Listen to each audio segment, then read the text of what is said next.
Hey everybody, welcome to another video. Today I am going to share some travel tips and reviews for your vacation to Orlando, Florida.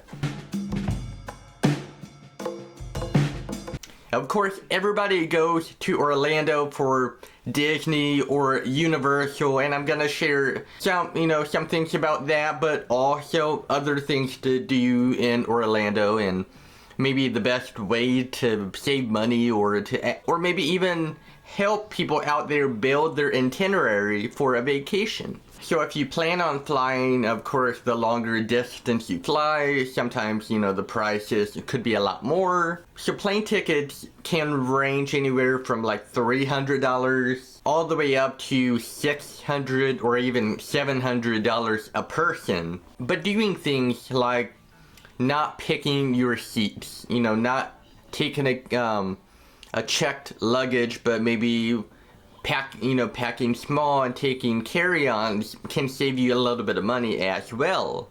Now, tickets to Disney World, I know the annual passes are well over $1,200. Booking a hotel within the Disney umbrella of properties in Orlando can be pretty expensive depending on how many nights you want to stay and what hotel it is, because I know there's different themed hotels within the Disney resort and they can be pretty expensive depending on your budget and everything. So maybe looking towards hotels outside of the Disney properties, maybe an Airbnb, can save you a little bit of money for your time there. And for an Airbnb, you're getting a lot worth your money rather than paying for an expensive hotel but not really spending a lot of time within the hotel because you're off doing other things in Orlando. So things like that can not necessarily save you money, but you're getting more for the money you spend, which can help you a lot in the long run, especially if you're traveling with a big family and you need a big open space. An Airbnb might be the way to go. So that's some of the things you can take into consideration for your big family vacation. Of course, Florida's great for Disney World and Universal Studios. And I already told you about the annual passes for Disney World. The theme park passes can range anywhere from $109 all the way up, depending on the amount of days you want to spend at each park and how many tickets you need to buy with whomever may be going.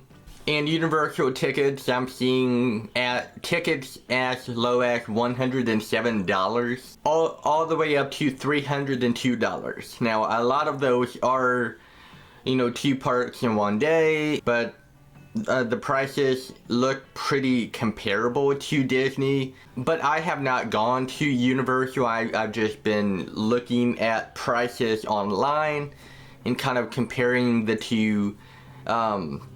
But of course, with both parks, there's shops, there's places to eat, different things that will cost you money, and depending on how many of those things you want to do, you can see yourself spending quite a bit of money at the parks. So budgeting what you absolutely want to do at each park, maybe Magic Kingdom, and then, you have, of course, all the rides are free to get on. So kind of thinking about each ride you want to go on, and then different food places that aren't too expensive you can do, and maybe budget some money for like a few souvenir items at some stores can help you save money. So like budgeting in the stores, because Disney and Universal have a lot of merchandise that is very appealing to younger people, to adults. People want to impulse buy. So budgeting your money and figuring out what you want to buy can help you save quite a bit. Now, Disney Springs is really nice. I went for the first time this year, way back in January of 2022, and it's really nice.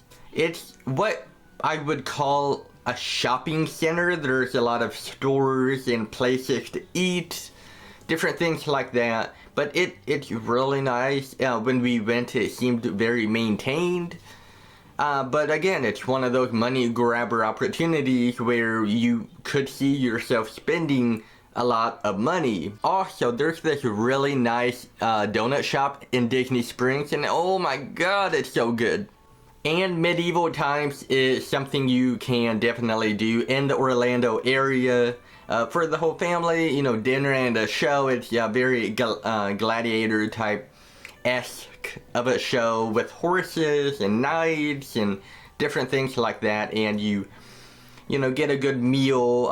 No utensils though. You have to eat with your hands. So keep that in mind, because it's very, it's very towards kind of that era of eating. So there was no utensils. People ate with their hands a lot of the time, so keep that in mind. But it was pretty nice. It wasn't too expensive to get in. It's dinner and a show, so it wasn't that bad. And we got some photo ops taken before the show, and it was really great. I know the last day we were in Orlando, we stopped at this mini golf place that also had alligators, which my mama loved. So she got to hold a baby alligator, and it was pretty awesome. Got to feed a bunch of the baby alligators, and that was really cool. Not too expensive, you know, it's a mini golf place, so you like pay for the mini golf and then pay for like holding and feeding the alligators. So that costed a lot of money. I'll have the prices on the screen here, but yeah, not too bad. Definitely something, you know, if you don't have time in the beginning because you're going to parks and Disney Springs and whatnot. So definitely something you can do on the way out of Florida, because, you know, it was pretty cool. Of course, you don't have to do this, but it's something that you can do that's not Disney related or Universal related. That was just, you know, kind of a neat touch to the vacation. And of course, the reason why I like making these videos is to help some people out, you know, to figure out what's out there and the prices and how to budget. And what I would say is going to each park, maybe go during the time that there's as little amount of people as possible.